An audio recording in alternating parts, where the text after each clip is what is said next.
Estamos começando mais um TV Pet Show, um programa feito para quem ama, cuida e respeita os animais. E olha, se eu fosse você, não sair daí porque o programa tá sensacional. Olha só o que nós preparamos. Vamos falar sobre o perigo do uso de anticoncepcional em cadelas e gatas com a doutora Jéssica Castelo Branco. A doutora Maiara Freitas nos explica os protocolos de viagem para nossos pets. E o doutor Ricardo Reis fala da tão temida parvovirose canina. E ainda tem Meu Pet é Lindo.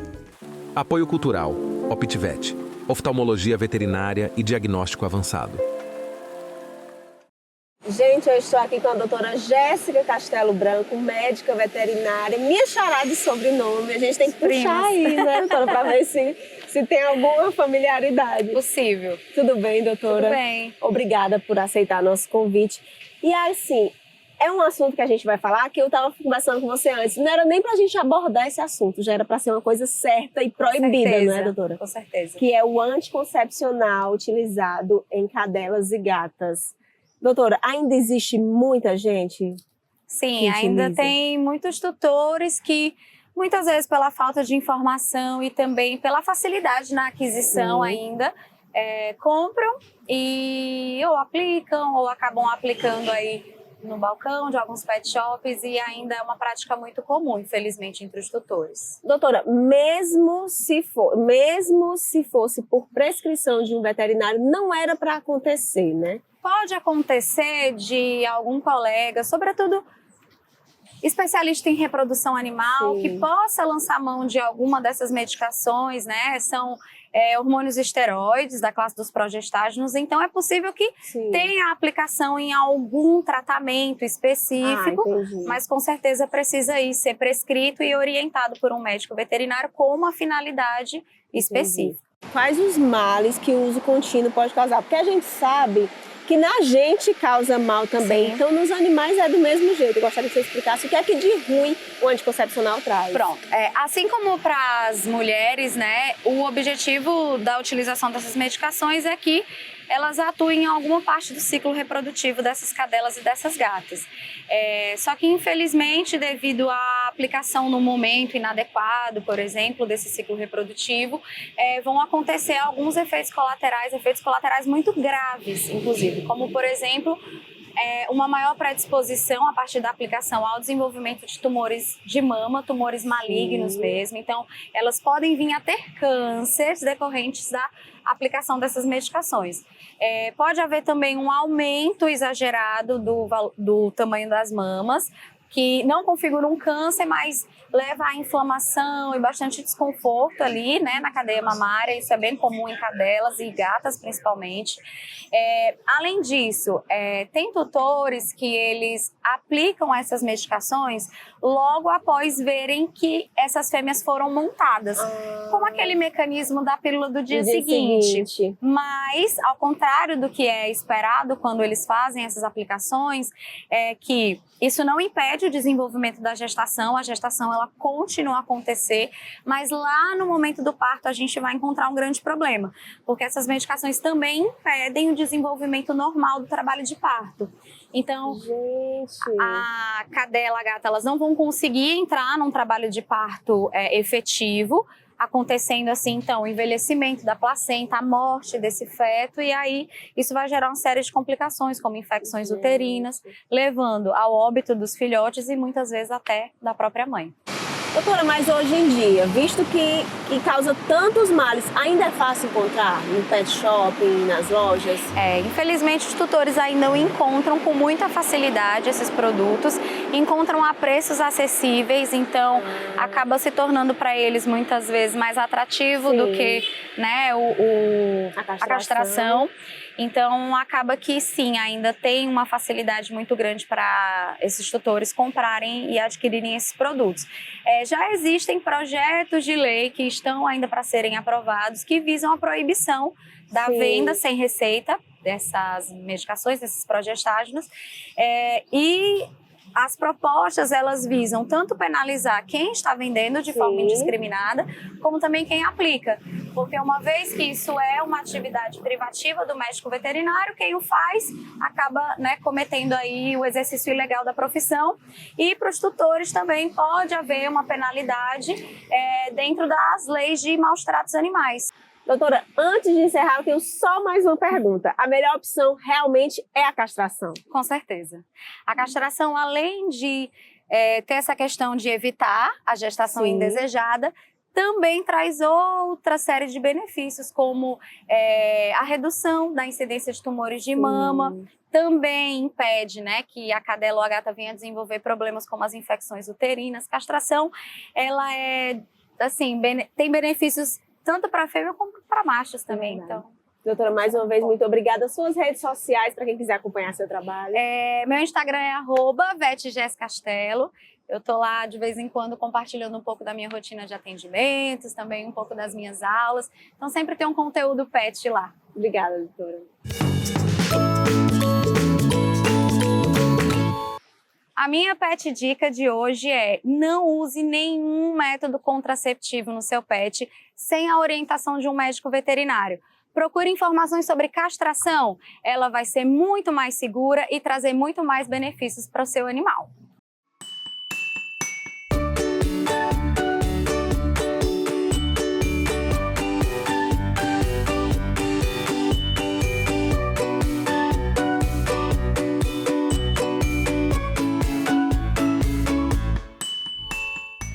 Gente, eu estou aqui com a doutora Maiara Freitas, médica veterinária, especializada em atendimento em domicílio. Tudo bem, doutora? Tudo bom, Catuxa? Atendimento em domicílio é maravilhoso, né? Sim, comodidade, não sem é estresse para o animal. Mas o que nós vamos falar hoje é um assunto que eu acho que todo tutor tem interesse, porque todo tutor um dia vai precisar fazer isso, que são os protocolos de quando vai viajar. Coisa que eu não sabia, que até para viajar de carro tem que se atentar para uns detalhes. Carro, ônibus, avião, todos têm que ter protocolo para levar seu pet. Doutora, qual é o primeiro passo? Assim, eu quero fazer uma viagem, o que é que eu tenho que fazer? Tem que ter exame? Que tipo de documento? Primeiro passo, tem que fazer uma avaliação com o veterinário para que ele veja a carteirinha de vacinação, para colocar a vacina da raiva em dia, que é a que todos os meios de transporte exigem. Depois dessa avaliação do veterinário, a vacina antirrábica tem que ter o atestado de saúde sanitária, que é para poder permitir que ele viaje, seja de ônibus, seja de carro, seja de avião. Isso dentro do Brasil. Para viagens internacionais já são outros protocolos. Mas, doutora, assim, eu não sabia que até para carro, se você parar na cancela, tem as exigências. Quais são para carro? Oficialmente é para as empresas, né? O Detran, fiscalizações, isso. Eles têm que pedir o cartãozinho de vacina com vacina antirrábica e o atestado de saúde emitido pelo veterinário. E tem que estar com cinto, tem que ter a cadeirinha? Tem que ter a cadeirinha correta, dependendo do porte do animal, o cinto de segurança ou a caixinha de transporte. Vai variar de acordo com o porte do seu animal. Mas tem que estar tudo regulado. Ônibus também tem algumas exigências? Sim, aí vai variar dependendo da empresa de ônibus e o porte do animal também. A raiva está em todas as exigências? Vacina antirrábica é essa que tem que ter. Entendi. E para avião, é mais complicado? Como é que eu tenho que fazer? Sim, vai variar também de acordo com a empresa aérea. Algumas empresas aceitam até 6 quilos em cima do avião, outras 7, 8, ou se tiver mais de 10 quilos, tem que ir no porão de embarque. Tem algum exame específico que eu tenho que fazer? Não, para viagem dentro do Brasil não. Só a vacina antirrábica e o atestado de saúde. E para fora? Para outros países vai variar de acordo com o país de destino. Aí são protocolos que duram meses para poder conseguir ter a autorização final. Doutora, mas esses protocolos todos você pode fazer, a pessoa pode solicitar em casa, Sim, né? Não precisa tudo em ter o estresse casa. de sair. Não, tudo em casa. A gente faz a microchipagem, que é o primeiro passo. Você mesmo faz, Sim, doutora? fazemos a microchipagem, depois a vacina antirrábica. Depois de alguns meses a gente faz a sorologia antirrábica, que é um exame bem específico. Aí demora alguns dias, porque não faz aqui no Ceará.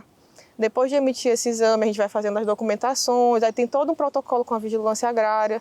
Então demora muito tempo. Então se você vai viajar para fora do país, tem que procurar o veterinário para te dar as orientações corretas. É isso que eu ia perguntar. Então tem que ser com bastante antecedência, meses, tem que ser com né? meses de Pra poder antecedência. fazer tudo direitinho. Sim. E se eu quiser no avião viajar com o meu animal, o meu pet do lado? Tem essa possibilidade? É mais caro? Vamos falar Não agora tem do- essa do possibilidade. Sempre quando tu for um animal menorzinho, dependendo da empresa aérea, o peso ela vai especificar, mas ele vai viajar na cadeira da frente, no chão. Então tem que ser pequeno. É, não tem que pode. ser pequeno. Aí a bolsa de transporte ele vai especificar as dimensões, o tipo de material que vai usar. Aí se for um animal de grande porte, vai ter que ir no porão de do avião. Então não tem jeito de um de grande porte ir comigo, Só não. se for um cachorro de pessoas com deficiência. Sim, aí tem sim. algumas exceções para esses cachorros com pessoas com deficiência. Mas aí é outro protocolo. É outro protocolo, Que você também... Sim, aí a gente tem que estudar direitinho para poder explicar de situação para situação. Doutora, você falou um detalhe que eu não sabia. Eles precisam de microchip para viajar em todas as viagens? Não, só na internacional. Só na internacional que precisa do microchip. E esse microchip não é para rastrear o animal, é só uma forma de identificar, porque com o aparelho de leitura do microchip vai ter as informações dos tutores, o telefone, o nome do animal, a idade, e isso precisa para viagens internacionais. Caso se perca, Sim, né? Tem caso se perca, tem ali. tudo isso.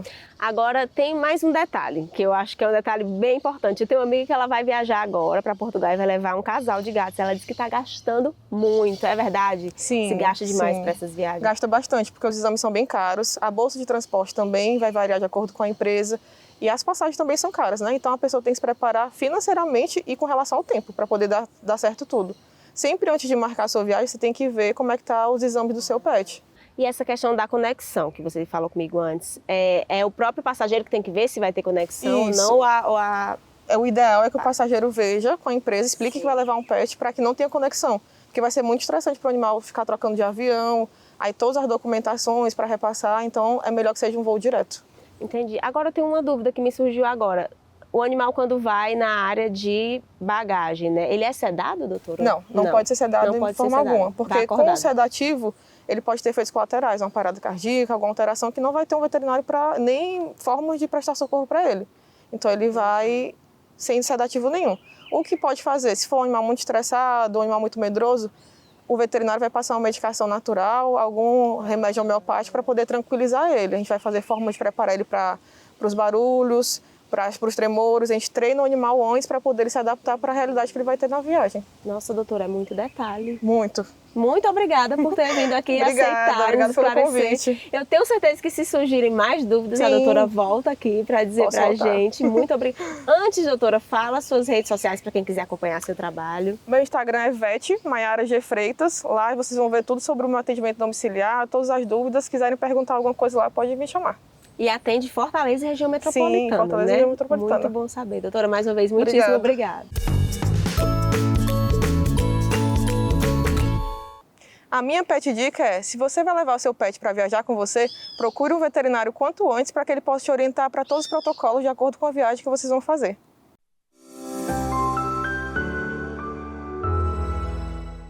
Olá, me chamo Dan Diego e sou gestor comercial aqui do Anjo Eterno Pet. Hoje eu venho contar um pouco da história do nosso mascote chamado Pitoco.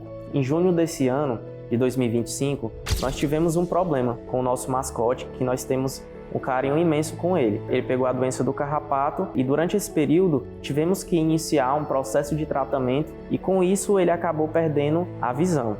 E tivemos uma indicação da clínica, da doutora Misa OptiVet. Então nós iniciamos um tratamento com a doutora, com a pele da tilápia e com isso ele fez uma cirurgia, e que com 48 horas ele conseguiu, graças a Deus, voltar à visão dele. Então, assim, nós temos uma imensa gratidão com a clínica, com a doutora, com esse tratamento. Ela pôde dar essa visão ao Pitoco e esses momentos que nós passamos com ele no dia a dia, E só temos gratidão. Pitoco foi um paciente que a gente também adotou. Ele chegou cego com a cegueira aguda.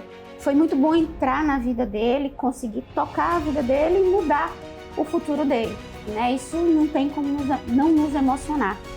A gente iniciou uma pesquisa da pele da tilápia e não paramos. O Pitoco usou a pele da tilápia de uma outra forma e que tem dado frutos também, que se Deus quiser vai beneficiar outros clientes também.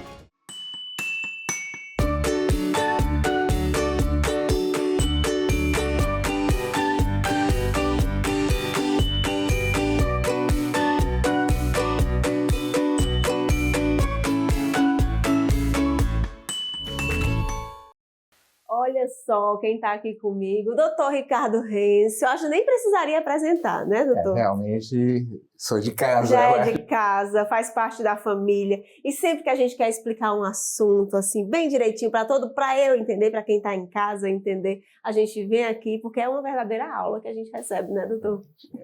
E hoje a gente vai falar sobre a parvovirose, que muita gente já sabe, já ouve falar que vacina, mas às vezes não sabe realmente para que é essa vacina. Muita gente não sabe o que é a parvovirose. Explica para a gente, doutor. Realmente, a parvovirose, como o próprio nome diz, é um vírus, não uma virose. O parvo vem porque ele é um vírus tão pequeno, um dos vírus mais difíceis de identificar no microscópio, porque ele é muito pequeno, daí vem o nome de parvo. Além de ser pequenininho, ele é muito resistente. Tá? Ele fica no meio ambiente por vários e vários meses, tá? E então ele tem essas características, né, de resistência e altamente agressivo, tá? Principalmente com filhotes. Essa virose chegou no Brasil nos fins dos anos 70, né, 79, 80. Chegou devastando, né? Chegou. Eu comparo muito, inclusive, o estrago feito com o Covid, com as pessoas com nessa virose que nós tivemos agora no ser humano. Então, é muito semelhante, inclusive os aspectos, né, os aspectos biológicos são muito parecidos, o parvovírus e o coronavírus. Então, se assemelha bastante, inclusive, as lesões, né, a etiopatogenia, que é a evolução da doença. Então, chegou nessa época, os animais, os cães eram uma população virgem, nunca tiveram contato, então não tinham anticorpos, as mães não tinham anticorpos contra a doença. Os filhotes, né, se contaminavam e morriam rapidamente, de uma forma, inclusive, muito cruel, que a inflamação do aparelho digestivo causava muita dor. E eles morriam mais por choque, né, neurogênico por causa da dor. E também as infecções bacterianas secundárias, então causou uma mortalidade, praticamente pegava numa ninhada, pegava em todos e matava praticamente todos. Então esse surto atingiu o auge aqui em Fortaleza em 81, 82. Mas hoje, doutor, graças a Deus, tem uma vacina. Exatamente. Na época não existia vacina, era um vírus desconhecido. No início a gente usava uma vacina contra uma doença de gato, o vírus é muito parecido antigenicamente, que é a panleucopenia felina, tá? Mas não era uma vacina que tinha a eficácia que tem as vacinas de hoje. Hoje elas são altamente eficazes, tá? E tem que ser dadas anualmente. Não acha que é só no começo, sim, né? Tem muita gente que negligencia, inclusive, até fez o esquema nos primeiros meses de vida. Então é uma vacina que a gente repete anualmente. Tem que ter muita atenção. Né? Isso. Então hoje também as fêmeas, quando vão engravidar, é bom fazer um reforço para que ela tenha anticorpo que ela vai transmitir para os filhotes através do primeiro leite, aquele leite chamado colostro, é onde tem os anticorpos. E os filhotes vão ingerir esse leite e absorvem o anticorpo e os protegem, né, antes dos primeiros dias. É importante dar quando você está com a intenção de a cadela engravidar. Ou grávida ela pode tomar? Grávida não pode, tá? Inclusive é contraindicado vacinas de vírus vivo em grávidas, tá? Então... Doutor, existe algum grupo canino assim mais propenso ou só mesmo quem não está vacinado e os filhotes? Bom, como sempre, né, como praxe, os mais resistentes são sempre os SRD, tá? Que são os cães sem raça definida, eles são mais resistentes, porque, na verdade, quanto mais pura uma raça, né, maior a fragilidade do seu sistema imunológico.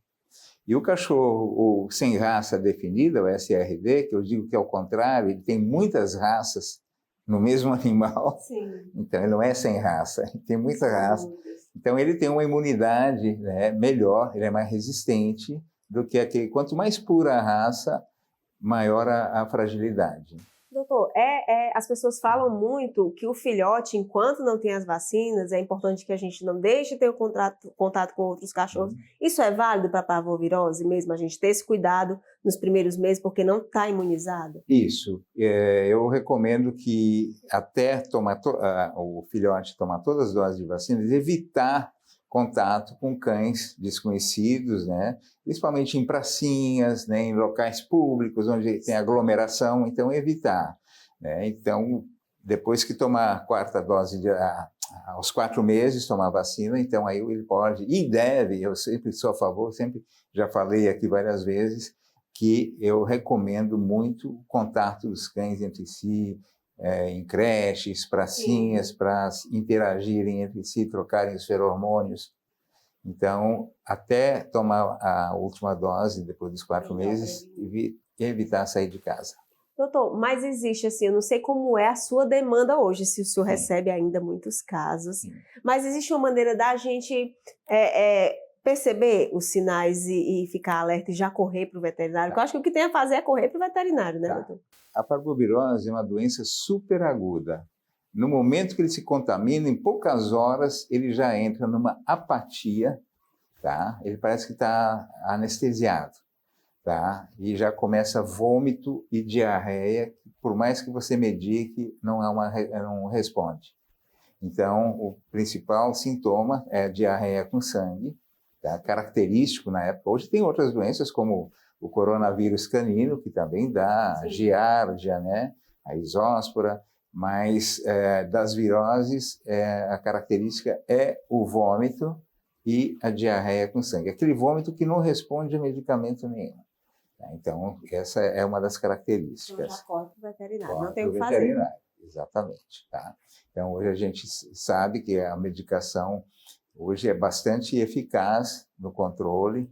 Se aprendeu muito, né, quando houve esse surto, inclusive o uso de medicamentos, de corticoide, que na época eram contraindicados, eram proibidos para usar em virose, e hoje a gente usa antibiótico. Antibiótico não serve para tratar vírus, mas as infecções secundárias sempre acompanham, porque a parvovirose ela danifica a mucosa do intestino. Como o intestino é cheio de bactérias, essas bactérias, para terem acesso à corrente sanguínea, é muito fácil. Então, aí você protege com antibiótico. Não vai fazer nada contra o vírus, mas vai proteger de infecções secundárias. Doutor, olha, muitíssimo obrigada. Muito obrigada. Eu que agradeço a oportunidade. Para mim é sempre um grande prazer receber a TV Pet Show, né, que eu tenho um amor por pela TV Pet Show. E é recíproco, viu, doutor? Antes de encerrar, vamos falar suas redes sociais, que eu já sigo. Eu sei que a daqui é São Francisco Clínica Veterinária. Estou fazendo a propaganda.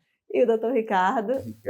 Ricardo Reis ou é Ricardo Underline Reis? Underline Reis. Olha aí, ó. Olha aí a seguidora fiel. Sabe mais que eu.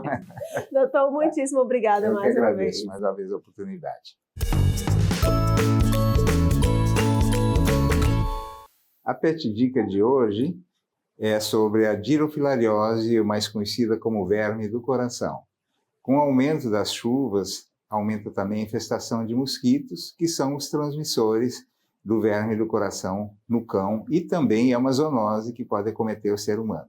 Portanto, não esqueça de procurar o médico veterinário e faça a vacina.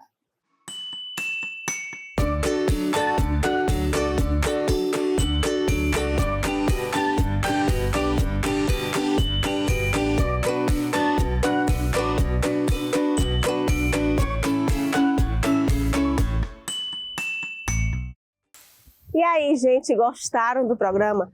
Eu adorei, tenho certeza que vocês também gostaram. É uma pena que está acabando, mas não sai daí não, porque eu ainda vou deixar aquele recadinho básico.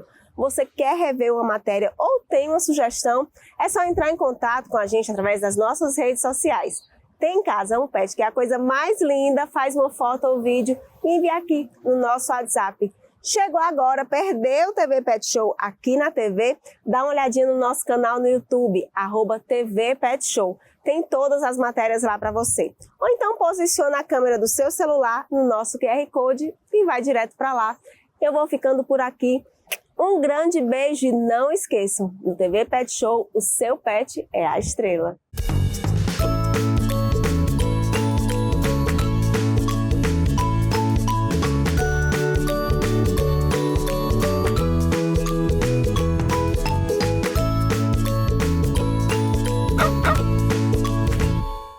Apoio Cultural, OptiVet, oftalmologia veterinária e diagnóstico avançado.